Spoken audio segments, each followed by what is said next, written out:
नमस्कार फ्रेंड, आप सभी का स्वागत है। Friends, bank retirees pension updation के बारे में कुछ न कुछ को चर्चा होती रहती है और अब एक राइटअप श्री SB करुणाकरन, जो AIBPRC के प्रेसिडेंट हैं तमिलनाडु स्टेट यूनिट के, उन्होंने लिखा है and it is forward by K Chandrasekaran, secretary AIBPRC Tamil Nadu state unit, 28 February 23. Dear comrades, I am still receiving anxious queries about the proposal to introduce in piecemeal pension updation. I give my personal views on this. First, pension is not charity but a right. That too, a right under pension regulation is subordinate legislation and is therefore a statutory right. Second, pension is an entitlement to receive a prescribed sum under bank employees pension regulation BEPR and hence a property protected under Article 300A of the Constitution. So pension is a constitutional right too. Third, pension updation has been made mandatory by amendment in 2003. It is incumbent upon RBI, government, banks to incorporate updation formulae for every wage revision. Having followed the updation formula of the government when BEPR was framed, the government updation formula of subsequent pay commission may be followed. In it as much as RBI to follow the government updation formula when it framed its pension regulations, and hence both RBI and BEPR had identical updation formula when pension was introduced. RBI updation formula for subsequent periods may be followed. Whatever be the formula, incorporating updation formula is a must because updation is mandatory in terms of Regulation 35(1), which reads as basic pension and additional pension wherever applicable shall be updated as per formula given in Appendix I. Fourth point, please refer to Regulation 37(1), which reads as dearness relief shall be granted on basic pension or family pension or invalid pension or on compensation allowance in accordance with the rates specified in Appendix II. Can IPA bank stop specifying the rates in Appendix II and hence no DA becomes payable, and UFB will also not press for on cost consideration and tell in every platform that DA is not payable because rates are not specified in Appendix II. What is source for the goose is source for the gender too. If Regulation 37(1) makes DA mandatory and consequently publication of rates in Appendix II is mandatory, so also when Regulation 35(1) makes updation mandatory, publication of updation formula to becomes mandatory.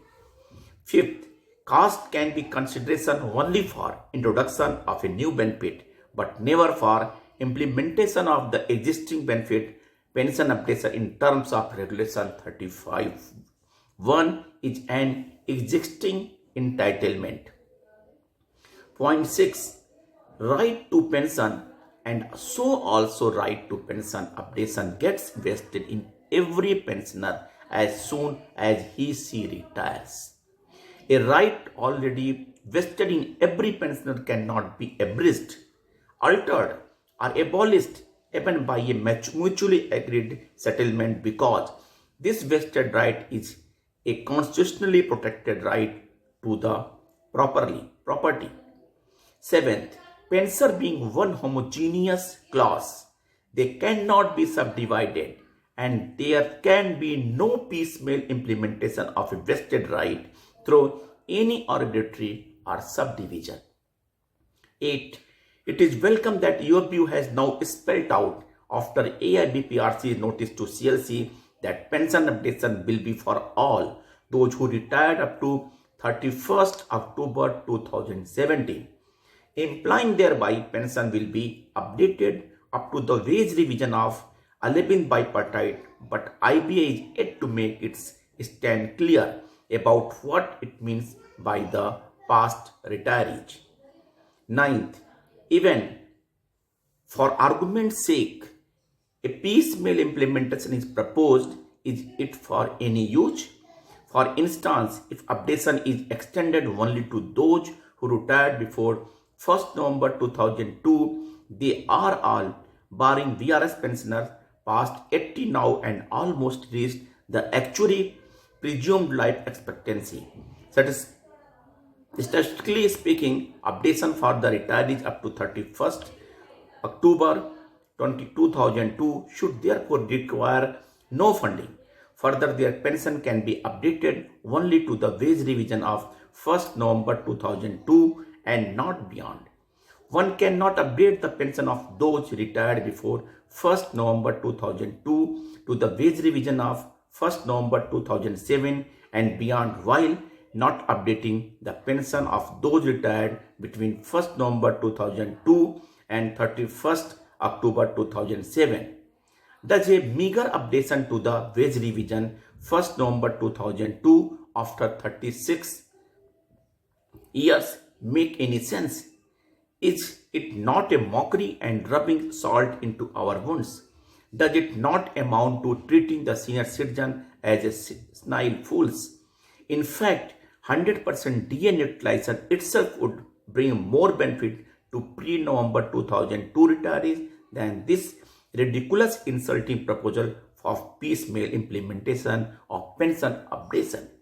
It has to be rejected, lock, stock and barrel. Friends, the 10th point, how are we to stop it? Let us all be first convinced that there shall be no piecemeal updation. Pension updation is mandatory and consequently publishing updation formula in Appendix I is also mandatory. And C, pension updation is already a vested right which cannot be altered, abridged, abolished or bypassed by any bipartite settlement. Further, this matter is already before the SC, subjudice and IBA DFS Bank cannot unilaterally change adversely the subject matter of writ appeals, that is prayer for implementation of pension updation in terms of Regulation 35(1) by publication of the formula as Appendix I. Comrades, we have to fight arbitrary adverse proposal on the streets and in the court halls while continuing to request negotiating parties and government to implement pension updation gracefully, keeping with the tradition of the nation that respects elder. We also demand the pension updation for all. It should not be in piecemeal. Number one. And number two, it must be on the pattern of RBI.